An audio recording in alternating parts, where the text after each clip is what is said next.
Tetapi Daud mendengar rahasia itu, jadi kebongkar, nggak sempat ketangkap. Ketika Daud mendengar rencana jahat orang Filistin, lalu ia pergi ke kubu pertahanan. Ketika orang Filistin itu datang dan memencar di lembah Refaim, ini kepala negara, sudah betul? Dia itu raja. Negara dikepung musuh. Logika kepala negara yang waras, yang benar, harusnya bagaimana? Rapat koordinasi dong. Betul? Bentuk strategi. Daud tidak. Dia nggak ngajak panglimanya duduk rapat. Dia nggak nyiapin tentara, pasukan. Tidak. Lihat ayat 19. Saya ulangi lagi pertanyaannya.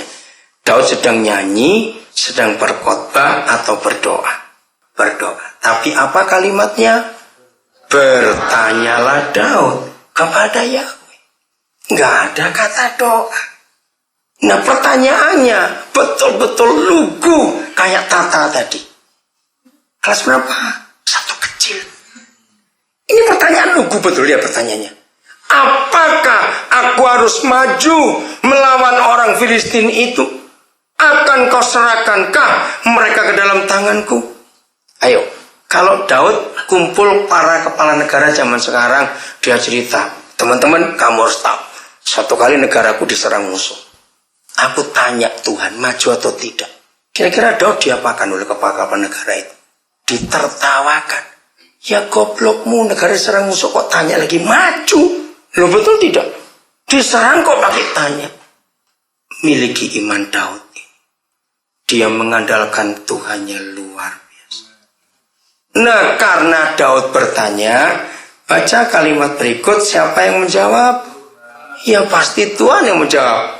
Dia nggak tanya kepada Wisnu, nggak tanya kepada Buddha, nggak tanya kepada Allah. Dia tanya kepada Bapaknya.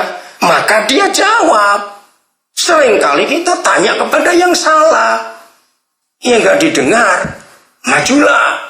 Sebab aku pasti akan menyerahkan orang Filistin itu ke dalam tanganmu. Maju. Menang luar biasa. Ayat 22.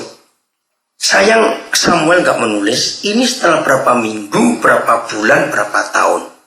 Tapi pokoknya ketika orang Filistin maju sekali lagi dan memencar di lembah Refaim, Daudnya bagaimana? Bertanya lagi. Saya ngaku, kalau saya Daud gak usah tanya, antem lagi aja. Wong sama kok masalahnya. Betul saudara? Inilah doa yang bertanggung jawab. Dia mengandalkan Tuhan, nggak mengandalkan pengalaman masa lalu. Tanya lagi. Saudara baca nanti di rumah kan kaku.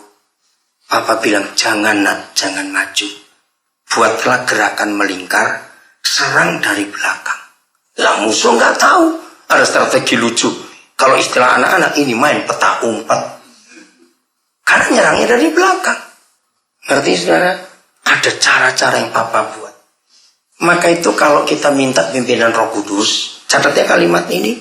Saudara baca seluruh Alkitab, Roh Kudus tidak pernah berbuat mujizat untuk kedua kali dengan cara yang sama. Katakan amin. Lagi sekali. Roh Kudus tidak pernah berbuat mujizat untuk 2 kali dengan cara yang sama. Gereja salah. Waktu Konstantin perang, tiba-tiba malam itu dia mimpi supaya semua perisai tentaranya diberi tanda salib dan menang memang. Tapi sayang gereja menjadikan itu legalisme, pakai tanda salib semua. Bukan begitu cara Roh Kudus. Kalau ada yang pernah menang pakai banner. Kalau Tuhan nggak suruh, jangan pakai lagi. Ada yang pernah menang dengan cara pakai ini. Kalau Tuhan nggak suruh, jangan pakai lagi. Karena dia tidak pernah buat yang sama untuk kedua kalinya. Tidak akan. Alasannya satu. Kalau saudara ahli perang akan tahu. Mengapa? Nggak ada negara goblok, tentara goblok. Bahasa sandinya sama dipakai terus. Ya ketangkap. Berarti istilah perang harus selalu cara yang baru. Belajar dari para tentara. Harus ada sandi baru. Supaya musuh nggak tahu. Nah, maka itu akhirnya gereja terjebak dengan rutinitas. pengalaman dijadikan doktrin. Akhirnya bukan Tuhan yang bekerja, tapi kekuatan diri sendiri. Apa itu kalau bekerja selalu baru? Saudara katakan amin. Selalu baru. Oke, dengan cepat. Kisah Rasul pasal 10. Hari itu Petrus lagi bingung, saudara. Kalau saudara baca baik-baik, Petrus tuh gelisah, hari itu gelisah. Dia tuh nggak tahu, dia tinggal di rumah Simon penyamak kulit. Dia gelisah, nggak tahu kena apa begitu. Dia gelisah betul. Terus dia tanya, Tuhan kenapa aku begini? Kenapa? Jadi dia berdoa. Saudara masih ingat doanya Petrus? Dia diberi penglihatan. Betul masih ingat nggak? Ayo, apa yang diturunkan dari langit? Binatang-binatang najis. Ya otomatis sebagai orang Yahudi. Hei, nenek moyangku nggak mengajarkan makan barang-barang ini. Diskusi. Lalu dari surga menjawab, Petrus, engkau harus tahu. Kalau aku perintahkan, kau harus mau lakukan. Nggak mungkin Tuhan. Ternyata bukan makanannya, binatangnya. Tapi selama itu Petrus hanya ngurus orang Yahudi. Dia nggak mengurus bangsa kafir yang lain. Karena bagi Petrus, bangsa Romawi itu najis. Nah, ketika penglihatannya terangkat kembali ke surga, rumah Simon diketuk orang. Masih ingat? Utusan Kornelius. Nah, begitu utusan Kornelius datang, orang Roma. Ini jenderal di Kaisaria. Petrus baru sadar, oh itu maksudnya.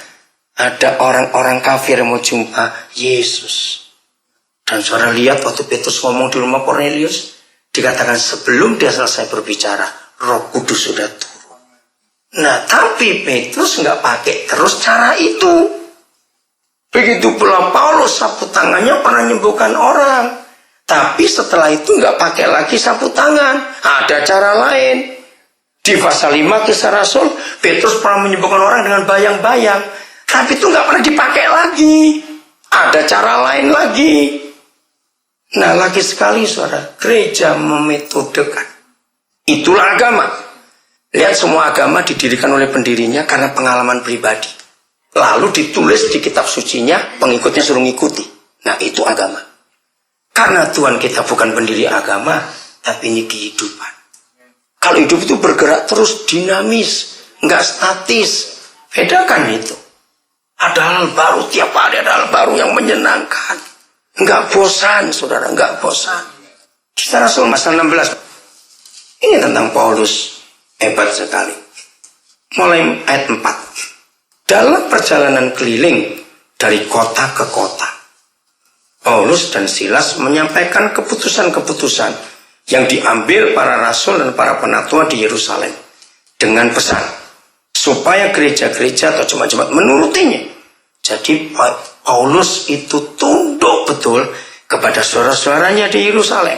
Jadi waktu keliling ke semua kota desa, mereka cuma menyampaikan apa yang Yerusalem putuskan. Jadi dia taat. Dan hasilnya pun demikianlah jemaat-jemaat diapakan? Teguhkan dalam iman dan makin lama makin bertambah besar jumlahnya. Sudah hebat. Mereka melintasi tanah Frigia dan tanah Galatia. Karena Roh Kudus mencegah mereka untuk memberitakan Injil di Asia. Paulus mulai bingung. Kenapa Roh Kudus mencegah di Asia? Bukan mencegah memberitakan Injil, bukan. Ayat 7. Setibanya di Misia, mereka mencoba masuk ke daerah Bitinia. Tetapi siapa lagi? Roh Yesus ngapain? Tidak mengizinkan mereka.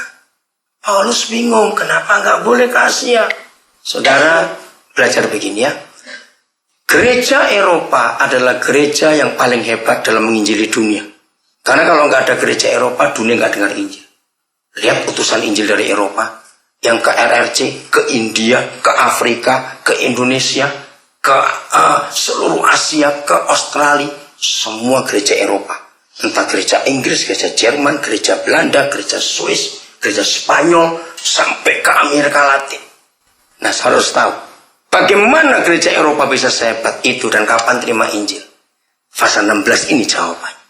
Ketika Paulus